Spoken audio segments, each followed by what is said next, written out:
welcome into Racing to Win. Back at Sha Tin on Sunday for a 10-race program. All of the races are on the turf with the rail in the C+3 position.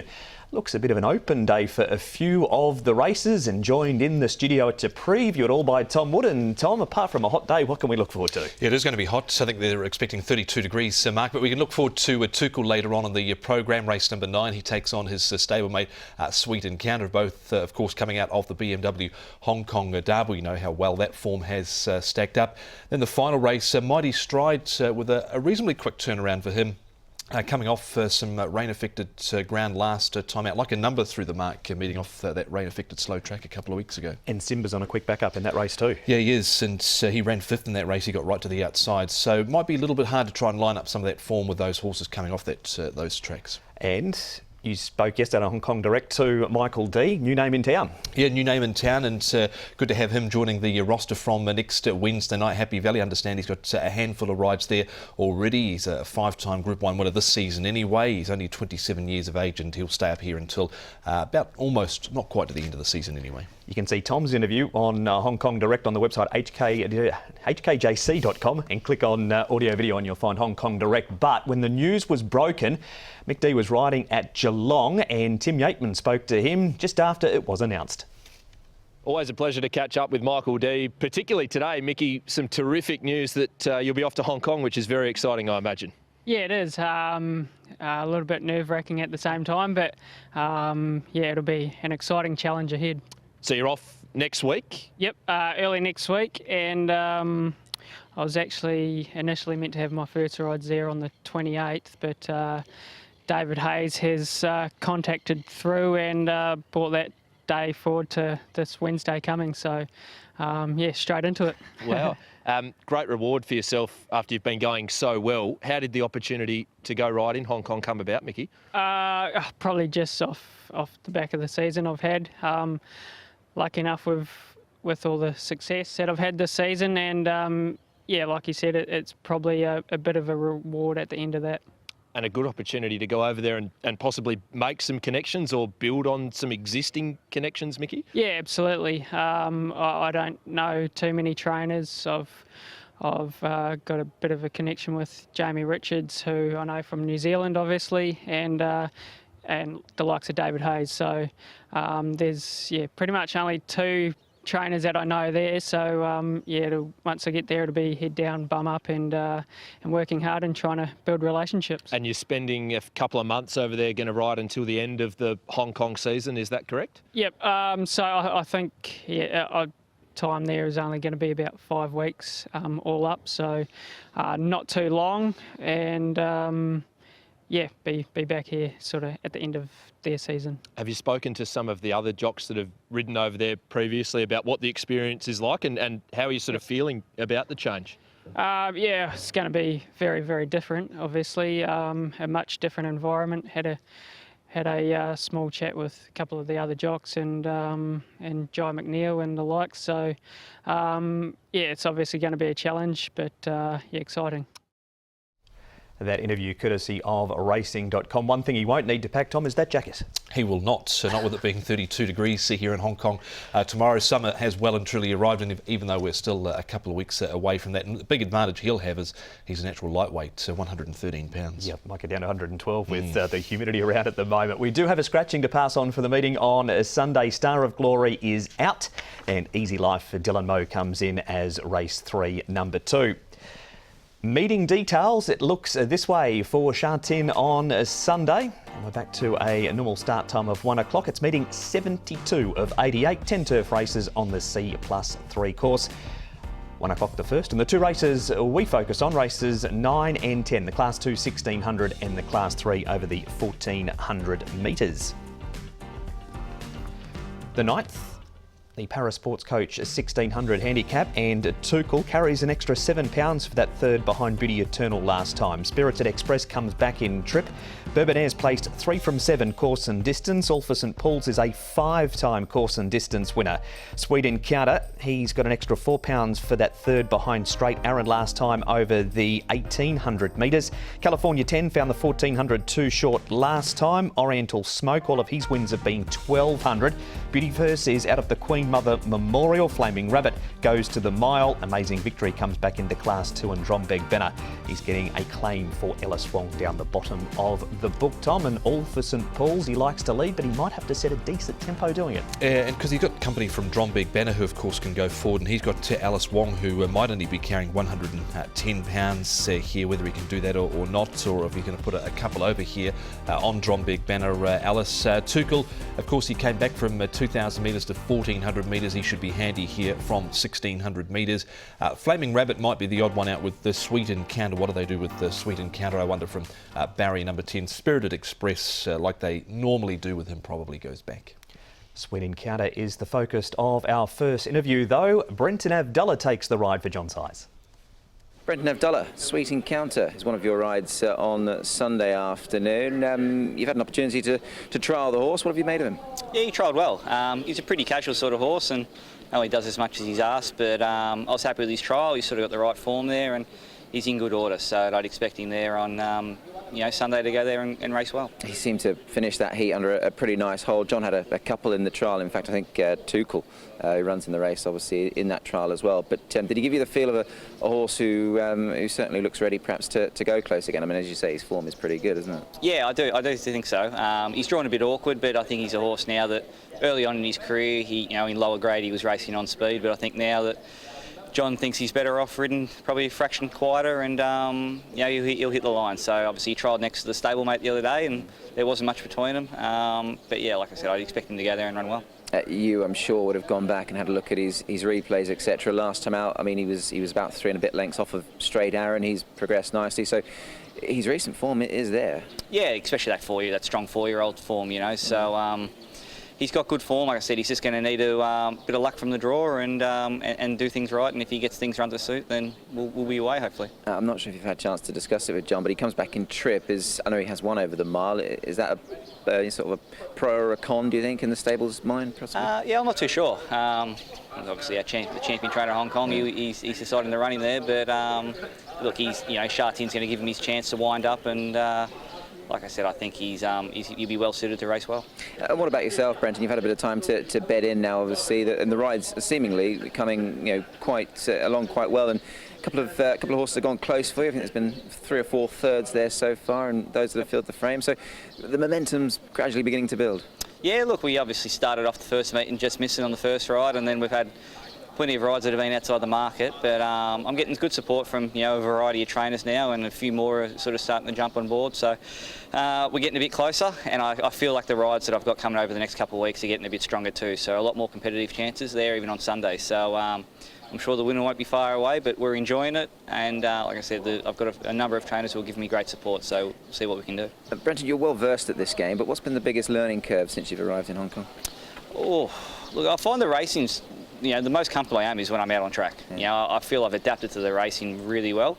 It's just now about obviously getting on the right horses at the right time. It's obviously at home I've got a manager, and here it's doing a lot of it yourself. I have got a little bit of help for the first couple of months, but just trying to get on the right horses. Obviously there's a small pool of horses, and the difference between a Class 4 to a Class 3 or a Class 5 is a big difference. So just trying to find those horses that are going up in grade and down in weight, or down in grade up in weight, and just getting on them at the right time. We mentioned Hong Kong Direct with Mick D as a special guest. Brenton Avdulla also features on the show. He weighs in, so you can learn a little bit more about Brenton, including his love of greyhound racing. So it's on the website, hkjc.com, audio, video and Hong Kong Direct, and that man was the host this week. So that was a Sweet Encounter, Tom. We move on now to Drombeg Benner leading. He's actually outside the leader here. Tuchel runs third. He's had 3 starts at the 1600, yet to win, but 3 placings. Yeah, last time Tuchel, of course, he was coming out of the Derby 2,000 metres, coming back to 1,400 metres. I don't think that's overly easy to do, and he wanted to get a bit keen and the mouth got open. You can see he's covering ground around the home turn here, but he stuck on well. I think coming up to 1,600 metres from the 1,400 metres, 16 I think probably right at his sweet spot to really, even though all of his wins early on in his career have been the 1,400 metres. What do they do with Drombeg Benner? How much pressure do they apply with him, and also the other horse that goes forward to All for St Paul's? So look, he might find it a little tough here, even though he's got the light weight, but I think Tuchel definitely the one to beat here, even though that horse on his outside, Beauty Eternal, has since been beaten. The form is solid. That's what he's done, Tom. 12 starts in Hong Kong, 4 wins, 5 placings. He's got Zach Purton on, great record on the horse, 6 rides for 3 wins and a couple of thirds. Yeah, he's right up at the top of the weights here, but he's got quality about him. He's just a 4-year-old, so I think he's still got an opportunity this season to win a race like this and maybe even pick off one of those sort of Group 3s at the back end of the season coming up. John Size and Zach Purton, 32 wins between them for the season with a strike rate of 28.8% from 111 rides, and they do team up too on Sunday, just the 3, but certainly race 9, number 1, is a chance, and Beauty Inspire is as well. Absolutely, they've been trying to teach him how to race because he can over race and fire up a bit. Beauty Inspire. Beauty Tycoon, interesting, coming back to 1,000 metres. A couple of 1,000-metre races on the program this week. Our next replay features Spirited Express, all for St Paul's. This is what he does. Amazing victory, gets in with a lightweight. He's had 2 starts for 2 seconds in this grade, and California 10. We saw him down the track in the first replay. That was too short at 1,400. Yeah, it was, because he's won up over 16 in a mile before. So this should be better suited for him with a low draw. Matthew Poon rides. Bourbonaire probably should have lined up the last couple of weeks where we've had some rain about. Spirited Express, I think this is probably a deeper race for him, but I definitely give Amazing Victory a chance here, Mark, because he's been staying on recently. Behind Season the Moment on that slow track last time out. Lightweight, he's got a big chance in this race, I feel. He also features in this replay, Tom. This was rain-affected ground. Now, he's 2 starts in Class 2 were a 3rd behind Circuit Stella and a 2nd behind Spirited Express. This is the day where it was the last race, so it was the worst time, and the track was at its heaviest, and Seizing the Moment just ploughed through it. Yeah, he did. And so you look at the record of this horse over all the season. He's had 10 starts, 3 wins, 4 seconds, 2 thirds, and 1 unplaced run. So he's been ultra consistent. Goes from carrying 134 pounds this time last start behind Season the Moment, up in grade here with a lightweight. He's definitely a top 4 chance in this. Karis Teaton's had 12 rides for 1 win and 8 placings on the horse, so he's got a great record on board, even though just the 1 win, certainly in the money plenty of times. All for St Paul's will go forward, Tom, £128. This is his trial up at Chung Fa. He ran 2nd in this behind Colourful Emperor. He didn't lead in this trial. No, he didn't, but that's what they normally do with him. Interesting to note, he has dropped 26 pounds in body weight. He's off about his right rating. He last won off 86. He's off 88, and he was sort of there for a fairway last time out up until the 200 metres. I guess it just comes down to he's probably not going to get an easy lead here, especially with John Big Banner with the lightweight. So that did worry me a little bit with him this time round. That is all of the information for race number 9. Tom, what are your top 4 selections? Yeah, I think Tuka will be tough to beat in this race, Mark, even though he's got top weight. He another 7 pounds to carry on last time out, but up to 1,600 metres after that run over 1,400 metres should be ideal. Amazing victories up to this in his neck with the lightweight. He's been ultra consistent this season. He's very hard to leave out. Karis Teaton and Peter Ho. Peter's still on 13 wins, so he still needs to chalk up a few more to get out of the danger zone. Sweet Encounters trial I thought was very good. Brendan of Dallas picked up a nice ride here for John Size. He was running on at the end last start. And Flaming Rabbit jumped really fast last time out and probably was a little bit one-paced after having the run in the trail. And he was coming into with us off that run. He was a 1,600 metre winner in the UK prior to arriving, so they step him up. 1:11, 5 and 10. Here with Tuchel also, he picks himself at the top of the book, even with the bigger weight. He's got a really good record, even though he hasn't won over 1,600 metres. He's more than competed in his 3 times at the trip. 5 Sweet Encounter goes in for 2nd. He's coming back to the mile. It is a distance that he has won over. A really good opportunity for Brenton Avdallah. So stablemates 1 and 2 in Tuchel and a Sweet Encounter. Amazing victory for the points that Tom made with the lightweight. He's going to be very competitive down there. And a 6 California 10, 1, 5, 11 and 6. That is race number 9 here on Racing to Win. We're going to take a break right now and come back and have a look at the 10th and last right after this. You're watching Racing to Win, where we preview Hong Kong racing twice a week. We've seen race number 9 before the break, so we look now to the 10th, which is over the 1,400 and is a Class 3. We've got Mighty Stride at the top of the book. He ran 6th on a wet track last time. Sinba's on a 7-day back up off that yielding track. Wider draw for Beauty Inspire. Charity Bingo has his first start in Hong Kong. He was Tyrone's Poppy for Tim Eastby before he arrived. Find My Love, cheek pieces off, the hood goes on. Hammer On is up in trip. Super 10 first start start since October. Happy Daly has the visor coming off and going back to his favourite distance of 1400 metres, and Wide Blue Yonder has better form down in Class 4, Tom. And we've got Patir leading here. Yeah, pace again should be good in this race. He likes to go forward, and he is apprentice ridden, so he's got the light weight of 113 pounds. Beauty Missile should be there. Super 10 has been up on the pace in his most recent trial. He doesn't normally like to race forward. He's drawn barrier 3. Then it looks tricky for Midori Beauty and Hammer-On drawn wide there. Midori Beauty in 12, Hammer-On in 13. Hammer-On is where we're going to start, though. He was very good on debut. Nick spoke with his rider on Sunday, and that is Luke Ferraris. Luke Ferraris, Hammer-On is your ride in the final race on Sunday. Really pleasing debut around Happy Valley, and did some really good work late. Yeah, he was. Like you said, it was a pleasing debut. He's been doing everything right so far. He's got a bit of a tricky draw on the weekend, but hopefully he gets a bit of luck in running and things go his way. He's been doing everything right up into the race, and happy with how he's going. He has got that tricky draw, of course, that you allude to, but he's coming here, he's going up to 14. I guess, does that sort of help you in some way to elongate that wide draw, potentially? Yeah, look, I think the step up in trip will definitely suit him. 12 was always going to be short for him. Yeah, look, Sha Tin will probably be a bit easier from that draw. But, hopefully things go his way in the race and he gets a bit of luck in running, and don't see why he can't finish like he did at his debut. Yeah, he's Australian form. I think he went up to 2,000 metres. So does he give you the feel of a horse that potentially wants even further than this? I think he could. He's a real sensible type. He switches off nice in the races, and he's a lovely horse to ride. So you could definitely go past 14. Just on yourself, Luke, obviously there was a double there at Happy Valley Wednesday night. Obviously 2 nice winners there. 25 for the campaign. You must be really pleased with the way things gone. 5 better than last season, and obviously a bit of the season still to come. It has, yeah. It's the support's been nice throughout the season. It's great to improve on what I've done last season, and hopefully just keep building. Got a few more meetings left until the end, and hopefully just keep the ball rolling. Are you the sort of guy that sort of sets yourself targets, Luke, for a season or that sort of thing, or is it just a case of take it as it comes and do your best, I suppose? I think it's a bit more, I take it as it comes. You want to set goals, but you don't really want to set them too big, and if you miss, you're disappointed, and especially in a place like this. So just taking it as it comes, and try and get the best result out of each horse.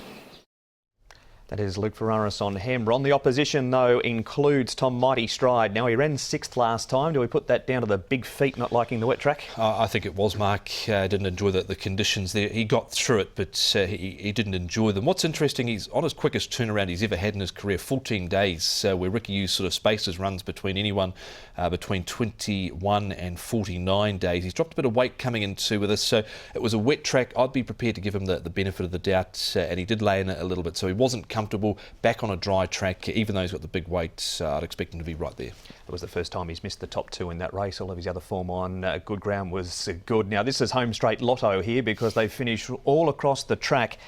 It was very heavy by this stage last week. It was the last race. Simba comes to the extreme outside, has to carry the 132 pounds, so a slightly lighter weight, but backing up off this track. Yeah, and whether the outside was the best place to be at this sort of the stage of the day, because they had finished back on the inside here as well. He was well back, finished off strongly. This, again, I think is his sort of go over the 1,400 metres, and he wasn't far away. You can just see him getting tired very late there with the horses that were finishing better were on the inside. Draws barrier number 2 this week. He had barrier 10 in that race. Now, Beauty Inspire runs second here. He was beaten by Beauty Champ, who was green lamped and rolled him up the straight. Went off as a 2.5 favourite in this. Yeah, so he has been a little bit costly through his 5-start career now, and you can see he's not got a lot of room to work with there in this race behind Beauty Champ. He was held up and dashed through late. He's not the horse that you can sort of dig out of the gates because he does a bit wrong, can over race, so they just need to be gentle with him in the early stages, but he's going to win one soon. He's slowly getting there. Zach Burton stays 2 for John Size. He's not the only beauty horse in the race. Tom Beauty Missile here. Wide Blue Yonder runs 5th. Taj Dragon couldn't back the win up from 2 starts ago where he was very solid. Only a 7th in this race. He covered a whole lot of ground in this race too with Taj Dragon. He's going to get a much more economical run from barrier number 1. And I thought it wasn't a bad run considering the way they ran this race, because it was ridiculously slow in front and didn't really give too many a look in from the back there. So not sure how to sort of read this race, but the first 3 round the home turn with the first 3 home, but Beauty Missile, he's been in solid form without winning as well. That is that race. Now the first starter, Tom, Charity Bingo. He raced 5 times overseas for 3 wins. He's had 3 trials, and this the latest of them. It was over 1,600. Obviously some money went on him very early in the market because at one point he was favourite, Charity Bingo. 226 days since he's run. No pressure in this recent barrier trial. They haven't been too bad, but just happy to see what he can do first up here at 1,400 metres in a decent race too. That is a look at the runners in race number 10 as they roll through in that trial. Who do you like to win the last? Yeah, with number 1, Mighty Stride, Mark. I think he can win this race. Coming back off a rain-affected track, a quick turnaround in respect for him, 2 weeks compared to what it has been in the past for him, but I think he can bounce back. Nice ride for Brendan of Della. Beauty Inspire goes in, Taj Dragon from Barrier 1 and Beauty Missile. 1, 3, 10 and 5. Same top 2, Mighty Stride, firm track. There might be the odd shower, but it won't be like we've had the last time we saw Mighty Stride. Then the beauties, Inspire, Missile and Simba on the backup. Slightly lighter weight, 1, 3, 5 and 2 in race number 10. That is a look at the last 2 races on the show, Tom. But what about the first 8? There's some open ones amongst them, isn't there? There are, Mark, some really open races to kickstart the day. I think that Sunlight Power, however, can win the first. I think he had an excuse first up to Sunlight Power. Firm's a newcomer in race number 2. There's a couple of newcomers in that race that I do like. They take on Hong Kong Hall. Bold Prince down into Class 5 for the first time. Denitorship Zach Purton. Lucky Eternity caught the eye. He steps up to 1,600 metres. I think Forever Glorious can lead and might be tough to peg back, even though he's got more weight here. Forever Glorious. Red Hair King, he shortened the market. A good last start winner, has to carry the weight, does Red Hair King. Pleasant Endeavour with the 10 pounds off. He looks really dangerous down the straight. I think Reward Smile can win again as well for John Size and Luke Curry. And there's a breakdown of all those races on the website hkjc.com. Click on audio and video and you can go race by race. But of that list of 10, Tom, which one's the best? I think Pleasant Endeavour can win, Mark. He's got a 14-pound turnaround with Flying High in race 7 with Alice Wong with that 10 pounds off for Ricky Yu. Loves course and distance. So race 7, number 3, Lucky Eternity, I thought was very good over 1,400 metres. White Tavistock up to 1,600 metres. That should suit him. And we'll go the play in that 7th race. California Deeply, 1,000 metres again. Pleasant Endeavour and Karying Spirit. Fresh up. It is race 2, number 7, a firm first starter for Ricky. There's a couple of well-credentialed first starters in that second race, Dream Winner being the other, but we'll stick with a firm on that trial behind Super 10. Karying Spirit, as Tom said, first up, and he does race very well first up. He's down the straight. He's won over the 1,000 metres previously. And the play race 2, 7 a firm, 8 Dream Winner and 9 Hong Kong Hall in a QQP 789. That is race number 2. And that is Tom racing to win. Then back to Happy Valley on Wednesday night for some good jackpots. Yeah, there's some good actual jackpots coming up Sunday at Sha Tin as well, but we've got Class 3 1,000 and Class 3 1,200, the main events coming up Wednesday night. But the first at Sha Tin gets underway at 1 o'clock on Sunday. We'll see you there. That has been Racing to Win.